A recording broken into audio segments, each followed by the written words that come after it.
անդրադառնանք բանակում հատկապես խաղաղ պայմաններում զինծառայողների սպանության դեպքերին, այս տարվա երևի թե կտրվածքով ավելի շատ, ճիշտ է վերջին շրջանում հիմնականում Ադրբեջանի կողմից այսպես դիվերսիոն գործողությունների հետևանքով են մեր զինվորները զոհվում, այդուհանդերձ ինչ դինամիկա եք ընդհանրապես տեսնում, այդ հանցագործությունները, որ բանակի ներսում են կատարվում, ավելի շատ աճում են տարեցտարի, նվազում են եւ պատճառների մասին խոսենք երևի թե։ Նախ ասեմ, որ ավելի շատ դիվերսիոն գործողությունների հետևանքով չեն զոհվում, այդպեսին չի վիճակագրությունը, ճիշտ է մենք շատ դեպքեր լսեցինք դիվերսիոն գործողությունների կամ հակառակորդի կրակոցից, բայց դրան զուգահեռ տեղի են ունենում մահվան դեպքեր ու կարծես թե մի քիչ խառնվել էր այդ անհասկանալի էր դա պատկերը դարձնում մահվան դեպքեր եւ ընդ որում դիտավորյալ սպանության դեպքեր, որոնք թվում էր թե այս իրավիճակում, երբ Պաշտպանության նախարարությունը շարունակ ասում էր, որ լարված է վիճակը սահմանին եւ հանրությունը լարվածության մեջ էր գտնվում, բայց այդուհանդերձ այդ դեպքերը կային մահվան եւ պետք է որ ավելի զգոն լիներ նախարարությունը եւ կանխելու նմանատիպ դեպքերը, երբ լարված է իրավիճակը սահմանին։ Սա մեկ, պարզվում է, որ ոչինչ չի փոխվում, նույնիսկ այն դեպքում, երբ սահմանը լարված է, միևնույն է, այդ բանակում, այսպես ասած, այդ դինամիկան մահվան դեպքերի չի նվազում։ Առաջին հերթին պետք է ընդգծեմ, որ այս տարի առաջին կիսամյակում մահվան դեպքերը ավելին են, քան նախորդ տարի։ 6 ամսվա ընթացքում կար 23, բայց դրան կարծում եմ 2-3 դեպք եւս ավելացել է, ստույգ հենց հիմա չեմ կարող դες ասել, բայց կարծում եմ 3 դեպքով ավելին, նույնիսկ այդ 6 ամսվա 23-ից, այսինքն ավելին է, քան նախորդ տարի։ Մյուս որ կուզենայի լրացնել այս իրավիճակին, այն է, որ դիտավորյալ սպանության գործերով հարուցվել են 2 քրեական գործեր կամ 3 եւ ձերբակալվածներ չկան։ Եվ նաեւ այն, որ մամուլը բավականին լրջորեն հետևում էր որոշ գործերի եւ միևնույն է փոփոխություն չեղավ, մասնավորապես կուզենայի շեշտել Ներսես Կարապետյանի մահվան դեպքով գործը, երբ նրա գլխից էին ուղղակի կրակոցը արձակվել գագաթային մասից գլխի, բայց ձերբակալվել են այսպես ասած իրենց պաշտոնական դիրքը չարաշահող եւ այլն, կոնկրետ չի որակվել դա ինչ հանցագործություն է, կամ եթե հարուցվել է 104-ով, դիտավորյալ սպանությունով, բայց չկա այն անձը, ով սպանել է։ Այդ ձերբակալվածների մասով Պաշտպանության նախարարության քննչական բաժինը ասում է, որ նրանք են հասցրել ստորացրել են զինվորին եւ այլն, բայց ով է սպանել ի վերջո դա չկար, ամենայն դեպս մենք հետևում էինք գործին եւ այդ հետևության կարծես թե չէին հանգել։ Ուզում եմ շեշտել, որ անպատժելիության մթնոլորտը բանակում պահպանվում է հանցագործությունների մասով, որովհետեւ չի բացահայտվում եւ ճշգրիտ որակում չի ստանում եւ եթե չեն պատժվում, նշանակում է պետք է շարունակվեն այդ մահվան դեպքերը եւ տարօրինակ չի, որ դրանք ավելանում են։ Շատ կարեւոր եմ համարում անդրադառնալ մայիսի 21-ին տեղի ունեցած եւս մեկ մահվան դեպքի մասին, որը լուրը Պաշտպանության նախարարությունը հաղորդագրություն էր տարածել, որ կատարվում է քննություն, բայց արձանագրվել էր մահվան դեպքը եւ ինչ պատճառավորներ, որևէ պատճառաբանություն չէր բերվել եւ քննչական ծառայությունը դեպքի մասին մանրամասներ չէր հայտնել եւ լրատվամիջոցները ժամանակ նախարարից պահանջում էին ամբողջ օրը, որևէ նախարարությունից պահանջում էին Պաշտպանության հստակեցնել ինչա տեղի ունեցել, ինչի արդյունքում է զինվորը մահացել, քանի որ սահմանում այդ լարվածությունը նաեւ կա նաեւ այդ մտայնությունը, որ կարող է հակառակորդի գնդակից է։ Եվ պատկերացրեք, որ նախարարը, Պաշտպանության նախարար Սեյրան Օհանյանը ինքը լրատվամիջոցներին հայտարարում է, որ տեղի է ունեցել զենքի կանոնների խախտում։ Եվ պարզվում է, որ իրականությունը բոլորովին այլ է, քանի որ փորձագետը մասնակցել է փորձաքննությանը, դիահերձմանը, եւ տեսել է, որ զինվորը խոշտանգված է, աննկարագրելի խոշտանգման հետքեր կան նրա վրա եւ ստացել է 4 հրազենային վնասվածք, այսինքն 4 կրակոց է նրա վրա արձակվել։ Այս իրավիճակում, երբ նախարարը ասում է զենքի կանոնների խախտում եւ դրանից հետո այլ բան է բարձվում, նախարարը, որը պարտավոր է հանրությանը բացատրություններ տա, թե ինչու է ինքը ասել այլ բան, որը ճշմարտ իրականությանը չի համապատասխանում եւ չի ասել այն, ինչը իրական է, նա փաստորեն իմ տպավորությամբ ինքը փորձում էր կոծկել գործը։ Այսինքն սա արդեն արվում է նախարարի մակարդակով, մինչ այդ նախարարը երբևիցե որակում չի տալիս դեպքին, պետք է իրավապահ մարմինները հայտարարեն դեպքի մասին։ Իսկ եթե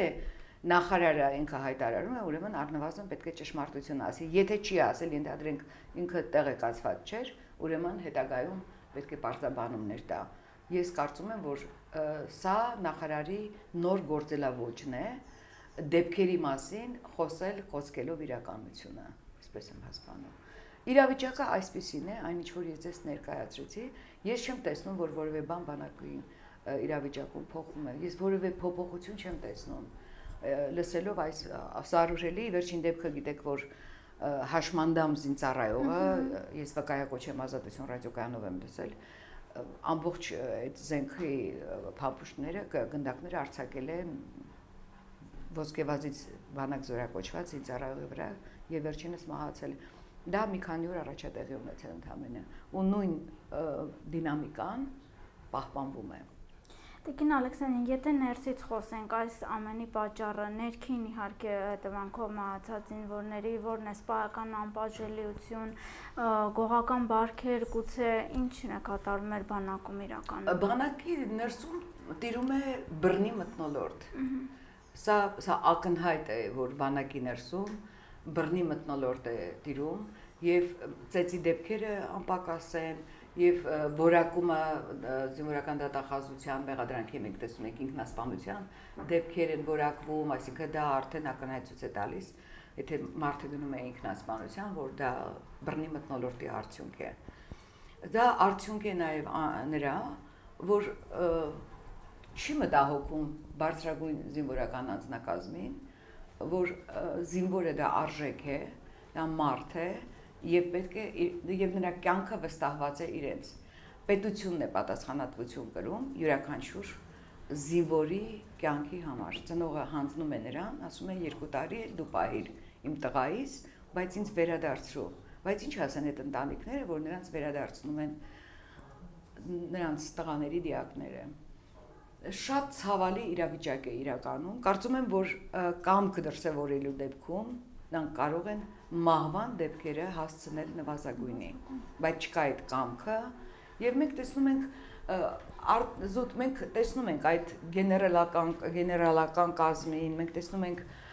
պաշտպանության նախարարության պաշտոնատար անձանց շքեղ մեքենաներով եւ այլ կյանքով, այսպես ասենք, ապրող մենք գիտենք, որ չեն ծառայում այնտեղ պաշտոնատար անձանց երեխաներ եւ այդ դեպքերը պահում են սոցիալապես անապահով, քննության արդյունքում դեպքերը չեն բացահայտվում երբևիցե էլ, ոչ մի դեպքով չի բացահայտվում, որպեսզի գոնե մի քիչ իրավիճակը փոխվի, այսինքն վերահսկողություն բանակում չկա այդ բարձրագույն զինվորական անձնակազմի կողմից վերահսկողություն, իսպառ բացակայում է, ես այսպես կարող եմ ասել։ Իսկ քաղաքացիական հասարակության կողմից ենթադրենք վերահսկողությունը հասարակական կազմակերպությունների կողմից, նայեք, մենք շարունակ լուսաբանում ենք եւ հետեւում ենք բանակում մահվան դեպքերին, բայց մենք կարծես այն բանակից չենք, այն այսպես ասած թիմից չենք, որի ողջունում է, բայց չէ՞ որ մենք մտահոգությունից ենք, չէ՞, մենք փորձում, մենք երբեք սենսացիաներ չենք փնտրել եւ մեր աշխատանքը ուղղված է նրան, որպեսզի փոխվի իրավիճակը բանակում։ Բայց գիտեք, նախարարը եւ նախարարությունը եւ դեպս այդ զինվորական վերնախավը ընտրողության սկզբունքով է մոտենում եւ նրանց ցանկալի հակները նրանք են, ովքեր իրականությունը չեն հրապարակի, եւ նորից այդ կոծկելու գործընթացը կգնա նույնն ալինում, բայց պետք է այդ ամեն ինչը բացահայտվի, բանակը պետք է հասարակության համար թափանցիկ լինի, որովհետեւ դա փակ համակարգ է եւ պատկերացեք այդ ծնողները իրենց երեխաներին ուղարկում են եւ շատ մտահոգված են, հատկապես որ կա այդ նեգատիվ մթնոլորտը։ Ես չեմ ուզում որ դուք խառնեք, ասենք հայրենասիրական դա այլ բան է, բայց ամեն մի ծնող գիտի որ ինքը ուղարկում է իր ծնող, վտանգի զգացում ունի, ինքը չգիտի վստահ չի որ իր երեխան ապահով է լինելու մինչև վերջը այնտեղ գտնվելու դեպքում։ Եվ սա է պատճառը, որ պետք է թափանցիկ լինի բանակը, պետք է բաց լինի հասարակության համար եւ այդ ձգտումները պիտի ունենա Պաշտպանության նախարարությունը, նախարարի գլխավորությամբ, որպեսզի իրավիճակը կարողանանք փոխվի եւ հանրությունը իրոք գիտեք ինչքան նախաձեռնություններ ստեղծվեցին, որ ձգտում էին իրոք բանակը դարձնել ավելի հասանելի մարդկանց եւ քանի որ այդ մահվան դեպքերը ուղղակի անտանելի էր արդեն դարել լսելը եւ հիմա նաեւ այդ իրավիճակն է։ Դուք էլ խոսեցիք մամուլի լուսաբանումից եւ ես ուզում եի հարցնել, երբ լուսաբանում ես այսպես արդարացիորեն թափանցիկ այն դեպքերը, որ տեղի ունենում մամուլում, պաշտոնական այսպես իշխանահաճո լրատվամիջոցները, գուցե նաեւ պաշտպանության նախարարությունը անվանում են դա թշնամու ջրաղացին ջուր լցնել, մեղադրանքներ հնչեցնում այն լրատվամիջոցների հասցեին, ինչպես վարվեն այս դեպքում մամուլը, ճիշտ է արդյոք այն մամուլը պետք է շարունակի լուսաբանել ընդ որում ավելի խորությամբ քան լուսաբանում է եւ հետեւողական։ Մամուլը չի կարող թշնամություն անել, մամուլը օգնում է բանակին, օգնում է այդ նույն ղեկավարությանը, որպեսզի նրանք տեսնեն այդ բացերը եւ վերհանեն այդ բացերը եւ լուծվեն այդ խնդիրները։ Թշնամություն ով բնութագրելը, ես թշնամի եմ համարում այն վերնախավին զինվորական, որը չի կարգավորում այդ հարցերը տարիներ շարունակ։ Այն պատասխանատուները, որոնք պարտավոր են հսկել եւ զինվորների կյանքի համար պատասխանատվություն կրել, այդ թշնամական վերաբերմունքը, ով որ ասում է, չգիտեմ ով է ասում, ամեն դեպքում ես դա եմ համարում, ինչ որ ես ներկայացրեցի։ Գիտեք, այսպես արդարացման ինչ որ միջոցներ են դրանք իրենց համար, որպեսզի բնութագրեն մամուլին թշնամել, մամուլը իր աշխատանքն է անում եւ իր պրոֆեսիոնալ աշխատանքը պիտի անի, իսկ պաշտպանության նախարարությունը, որը բուն պատասխանատուն է, ինքը պետք է փոփոխություն կատարի, սրանք մարդկային կյանքեր են եւ սա սովորական ինչ որ խախտման երևույթներ չեն, որ բայց մենք տեսնում ենք այդ ինչքան այս հարցերը ինչքան է բարձրացվում, սակայն այս հարցերի լուծումները չկան եւ մարդիկ շարունակում են զոհվել խաղաղ պայմաններում։ Քրեակատարողական հիմնարկներում դեռևս նախկին զինդատախազ Գագիկ Ջանգիրյանի օրոք բանակում տեղի ունեցած այսպես սպանությունների հետևանքով շատ զինվորներ են հայտնվել, կան նույնիսկ ՑՄԱ ազատազրկվածներ։ Ինչ եք կարծում, ինչ որ փոփոխություն այդ առումով պատժաչափի, գուցե վերաբերմունքի առումով պետք է մտցվի թե ոչ ՑՄԱ ազատազրկվածների եւ մանավանդ բանակում տեղի ունեցած միջադեպի հետևանքով անազատության մեջ հայտնվածների առումով։ Միանշանակ պետք է հաշվի առնելով մեր դատական համակարգը, դատախազական համակարգը, թե ինչ ապօրինություններով է աշխատում դատախազական համակարգը,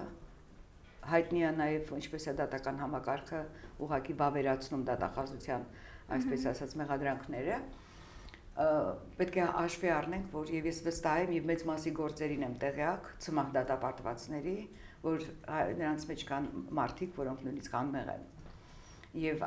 մնացած ովքեր եթե վերցնեն գործերը եւ դատախազությունը հրաժարվում է ուրեմն նրանց գործերը վերանայելու դեպքերում ոչ մեկը չի արժանանա ՑՄԱ բանտարկության։ Սրանում ես վստահ եմ եւ դատախազությունը, որն իրականում ոչ թե արդար քննություն է կատարում կամ վերահսկում է իրական քննությանը գործի,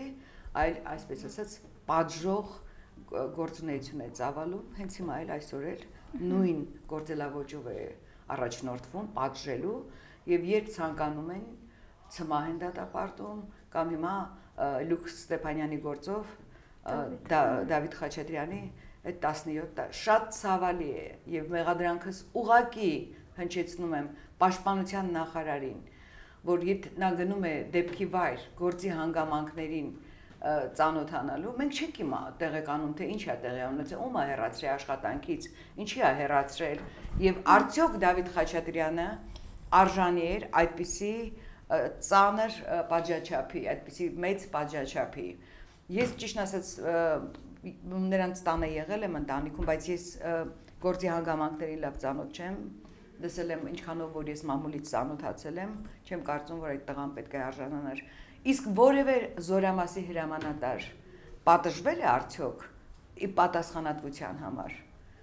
որ զինվորների կյանքեր են խլվում։ Որևէ մեկը պատասխանատվություն կրել է, ոչ մեկը չի կրել։ Նրանք վեր են օրենքից, բայց նրանք այդ խեղճ զինվորներին, որոնք իրոք գնում են հայրենիքին ծառայելու, նրանց դատապարտում են այդ պատժաչափերով։ Անընդունելի է սա ինձ համար, առհասարակ պետք է պատասխանատվություն կրեն զինվորականները, որոնց վստահված է առաջին հերթին, որ այդ թողտվությունը չստեղծեն բանակում եւ այդ հանցագործությունները չկատարվեն։ Սա շատ կարեւոր է, քանի որ նրանք վեր են օրենքից, պետք է դատապարտվեն։ Եւ ի վերջո ինչ է ստացվում,